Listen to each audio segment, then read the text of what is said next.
Hello everyone, welcome to today's webinar, The Stress Response. Before we get started, just a couple of items to take care of. We will hopefully have time for questions at the end of the presentation, and you can type those into the question box in the lower portion of your control panel. We will also be posting a recording of the webinar online, but if you would like a copy of the presentation in PDF format, or if your question does not get answered today, please email our support inbox, which will be shown at the end as well. All right, I'll turn it over to Coach Lindsay to get things started. All right, hi everybody, this is Coach Lindsay, and I will be discussing the stress response with you today and giving you some pointers on how to improve your reaction to that stress response.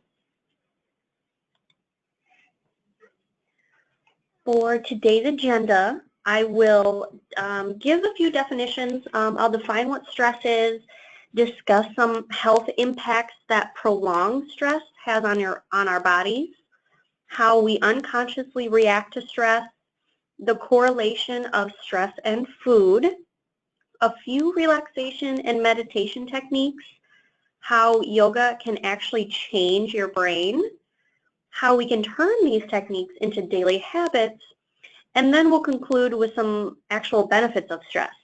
Yes, there are going to be some actual benefits, which we'll touch on later. So to start us off, we're going to define a few things here. During my research, I actually couldn't find a consensus of the definition of stress. Though, according to the American Institute of Stress, stress is defined as the nonspecific response of the body to any demand or change. But also stress is difficult to define because it's so different for each of us. We generally use the word stress when we feel that everything seems to have become too much, and we wonder whether we can cope or not. So anything that poses a challenge or threat to our well-being is a stress. Next, we have to define a distinction, and that distinction is between stress and a stressor.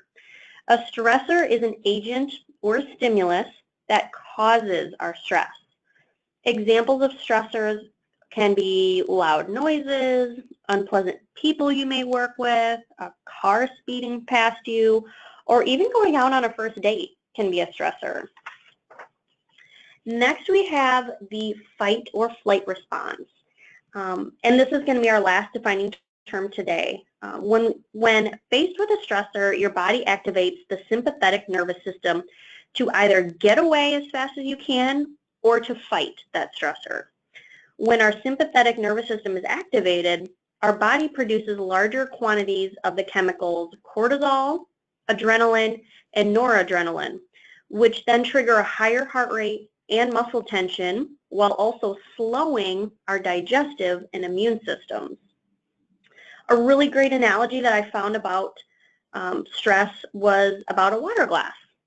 So a psychologist walked around a room while teaching a stress management seminar. As she raised a glass of water, everyone expected they'd be asked the half empty or half full question. Instead, she asked, "How heavy is this glass of water?" Answers ranged from 8 ounces to 20 ounces, but she said the absolute weight does not matter. It depends on how long I hold it. If I hold it for a minute, it's not a problem. If I hold it for an hour, I'm going to get an ache in my arm. If I hold it for a day, my arm will feel numb and paralyzed. In each case, the weight of the glass doesn't change, but the longer I hold it, the heavier it becomes. The stress and worries in life are like this glass of water. Think about them for a while and nothing happens. Think about them a bit longer and they begin to hurt. And if you think about them all day long, you start to feel paralyzed, incapable of doing anything. So the takeaway of this example is to remember to put that water glass down.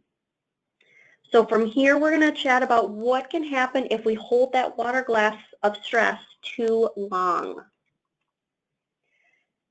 So impacts of prolonged stress. Harvard research estimates that 60 to 90% of doctor's visits are caused by stress and its impacts on the body. Stress has been linked to these illnesses that I have listed here: heart attack, hypertension, diabetes, asthma, chronic pain, insomnia, allergies, decrease in number and function of white blood cells, headaches, backaches, various skin disorders, cancer, accidents, suicide, depression, and our immune system weakening. Now, I'm not saying that reducing stress is a cure for these illnesses, but it could help with the severity, the duration, and even the occurrence of some of these illnesses. See, a big component of stress is that many times we create our own stress because of faulty perceptions. But the good news is that we can learn to correct this. A quote that I not only found really appropriate for today's webinar, but that I also try to live myself is, when we can't control what's happening, challenge yourself to control the way you respond to what's happening. That's where your power is. This will help raise your awareness of the stress and the stressor. So, little assignment. I challenge each and every one of you to write out an action plan. Identify things which cause stress for you on a regular or a daily basis. Of all the daily stressors in your life, I want you to write down 3 stressors I can do something about, 3 stressors I cannot do something about, and I want you to put this down so you recognize that there are just some things that we cannot control, like the weather or traffic or difficult coworkers. I want you to recognize these things that you can't control, and yet we can prepare for them, like bringing an umbrella if it's going to be raining, or leaving for work 5 minutes earlier, or addressing concerns with a manager. So write those 3 stresses you can't do something about. And then I also want you to write out my action plan for the coming week. You may already have some ideas for techniques for yourself, but I'll also be discussing some techniques that can help later in this presentation. Also, if you don't have 3 daily stressors, then just cut back your assignment down to 2 or even 1. If you have more than 3 daily stressors, do not try to tackle all of them at once. Stick with just focusing on 3 or less for now. I just want you to focus on what stressors take up the most of your thoughts throughout the day. Really, what stressors are crowding your brain and your well-being. So that is your assignment. On to stress and food. If you've ever found yourself reaching for a pint of pistachio ice cream, which is my personal favorite, when you're under pressure, you are not alone. We've all done it at one point in our lives or another. The term stress eating is when we turn to food for comfort when stressed. And it's just a delicious coincidence that the word stressed, spelled backwards, is desserts. Carbohydrates set off a series of chemical reactions that ultimately lead to a boost in brain serotonin. This is our happy hormone. The higher the levels of serotonin, the more content you feel. Though this is only going to be temporary, because that sweet treat will give you a sugar spike, which is then followed by a hard crash in that glucose, your energy, and even your mood. And when we experience this crash, then we get hungry again, and it really just turns into a vicious cycle. But there are ways to break or even avoid this cycle, and that is to find other ways to manage stress before they get to that level, and or learn how to manage stress with non-food options. And actually, during the next couple of slides, we are going to talk about other options that we can do. I'm sure a lot of you have heard that meditation is good for you, but along with that, I'm sure you're also wondering, well, how is meditation good for me? Just a few things that meditation benefits you with is slowing down your breathing. It helps to clear your mind for better focus, and that focus can be at home, on the sporting field, or even at work. It boosts your immune system by slowing the production of cortisol, that fight or flight hormone we discussed earlier. and it even helps with better quality sleep. Now, when I say the word meditation, I can bet a lot of you are probably imagining people sitting in a pose just like this one pictured here for hours each and every day. Take that perception and throw it right out the window. If you can breathe, which I know everyone listening can, then you can meditate. All you really need to begin meditating is a comfortable position, and that can be sitting, standing, or even lying down. If you are able to close your eyes, that's ideal, but it's not necessary. You're still able to meditate with your eyes open. Hundreds of studies have been conducted on meditation and its benefits on heart disease, insomnia, chronic pain, hospitalization, mental health, aging, children's health, and even addiction. And I'll go through each of these and give some supporting evidence from multiple studies. So, heart disease. Meditation lowers blood pressure in people who are normal to moderately hypertensive and increases circulation of blood. Insomnia. A study shows that 75% of long-term insomniacs who have practiced relaxation, meditation, and simple lifestyle changes can fall asleep within 20 minutes of going to bed. Chronic pain. Those trained in meditation are able to reduce their chronic pain by more than 50%. That is significant if you are living with chronic pain. Meditation and relaxation are effective in treating chronic pain associated with lower back problems, arthritis, and headaches. Hospitalization. Surgery patients who learned simple relaxation and meditation techniques stayed in the hospital an average of 1.5 fewer days than those who didn't practice stress management. And that includes faster recovery from surgery, fewer complications, and reduced post-surgical pain. Mental health. A group of inner-city residents suffering from chronic pain, anxiety, depression, diabetes, and hypertension were trained in meditation. Now, they experience a 50% reduction in overall psychiatric symptoms, a 70% decrease in anxiety, and a 44% reduction in medical symptoms. Aging. Now, this one was actually particularly interesting to me.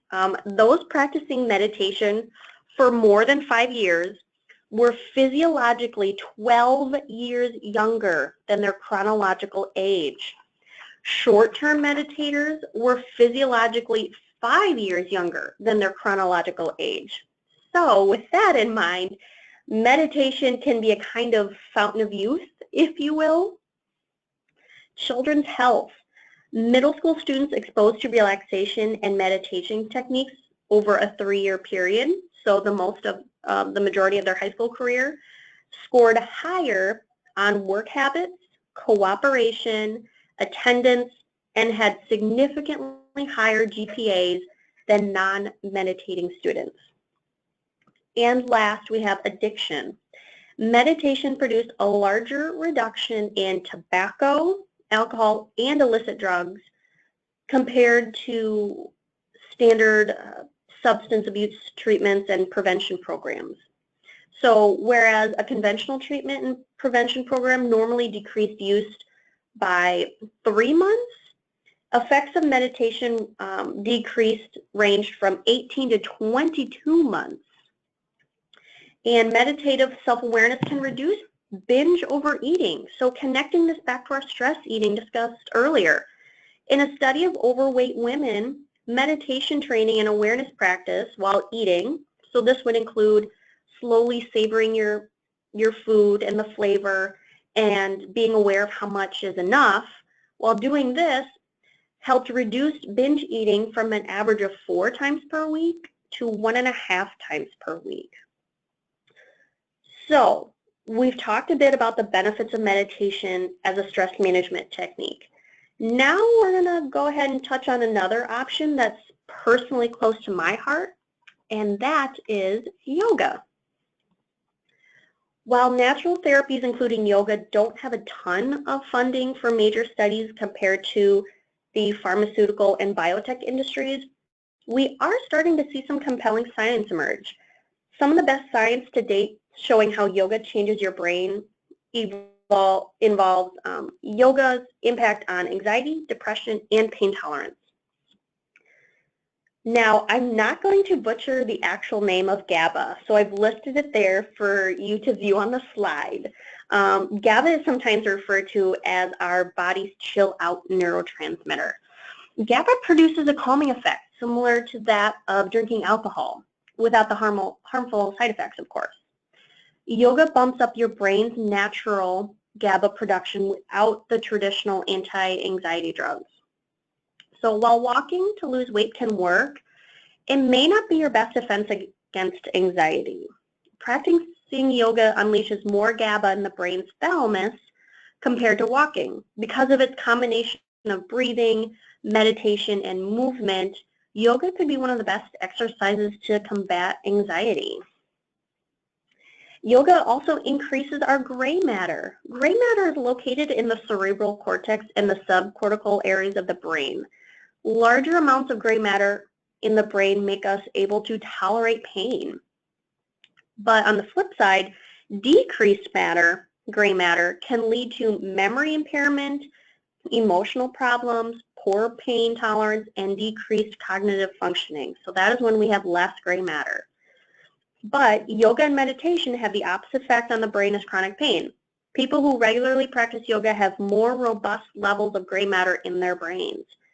This could mean yoga could be an effective remedy for certain types of depression. Yoga even acts as a natural antidepressant in pregnant women who are susceptible to depression. And yoga also reduces pain sensitivity. Along with increasing that gray matter, brain scans show meditation associated with yoga reduces pain sensitivity better than morphine. So yoga can reduce or even eliminate the need for anti-anxiety drugs, medications for certain types of depression, and morphine.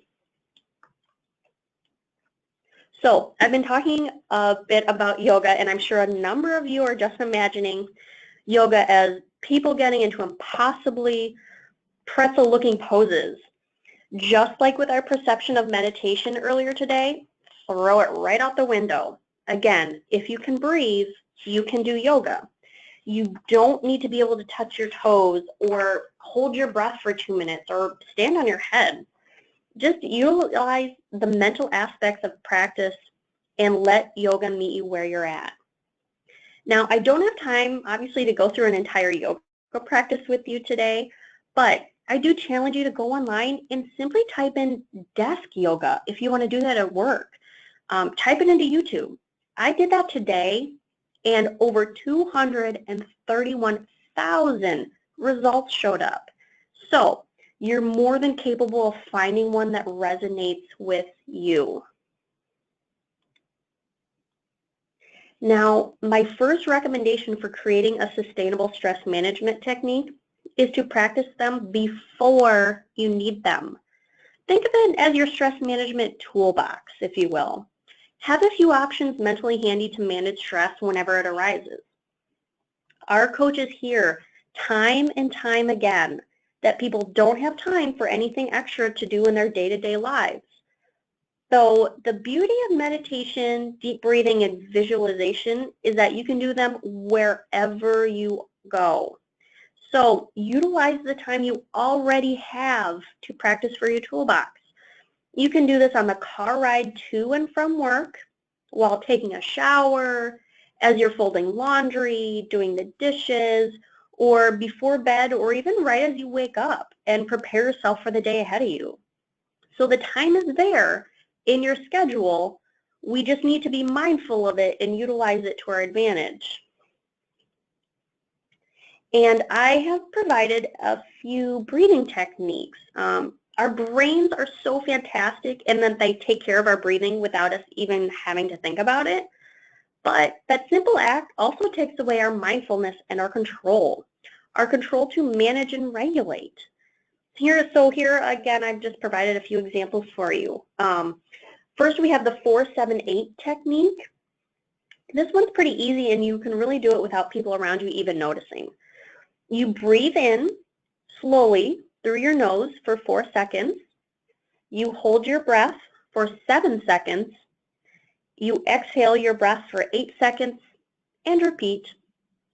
This helps shift our bodies out of that fight or flight response that we discussed earlier. Now, the next couple of techniques you might want to do on your own if you're uncomfortable to do them in front of people, just as a warning. The next one is the alternative nostril breathing.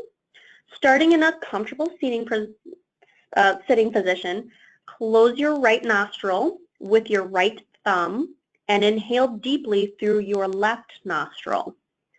At the peak of your inhale, close off the left nostril with your ring finger and exhale through your right nostril. Continuing this pattern, inhaling through the right nostril, closing it off with the right thumb, and exhaling through the left nostril. And last, we have bellows breath. Now, this will be the loudest technique, just as a forewarning. You will want to sit up tall, relax your shoulders, and take a deep few breaths in and out from your nose. With each inhale, expand your belly fully as you breathe. Begin bellows breathing by exhaling forcefully through your nose, followed by inhaling forcefully at the rate of 1 second per cycle.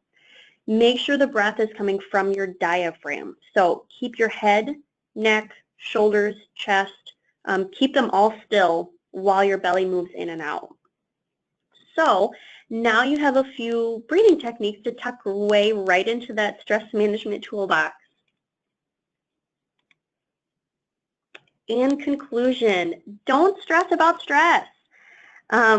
I know that I spent this whole webinar talking about the dangers and horrible outcomes of having stress in our lives, but stress can be helpful and good when it motivates people to accomplish more. It helps us strive for the unknown. Stress appears when people want to move up the ladder at work. It also is there when people have deadlines to help them stay on task at work. It appears at the starting line of a race that you've been training for months. It's ever so present with thrill seekers, those seeking a new job, and even with a couple wanting to start or expand their family. Stress can be triggered really by anything that doesn't fall within our normal daily autopiloted habits. So don't let thinking about stress you out. Just recognize that it's there and control how you respond to it. So just as a reminder of our upcoming webinars, May we'll be listening to your gut, so we'll be talking about gut health. And June will be improve your score by 5. And last but not least, we have our contact page. So again, if you have any questions, please let us know. We love to hear feedback, and even if you have a suggestion about upcoming webinars, we want to know what you're interested in. So get in touch with us. And that's it for today's webinar. Thanks for listening.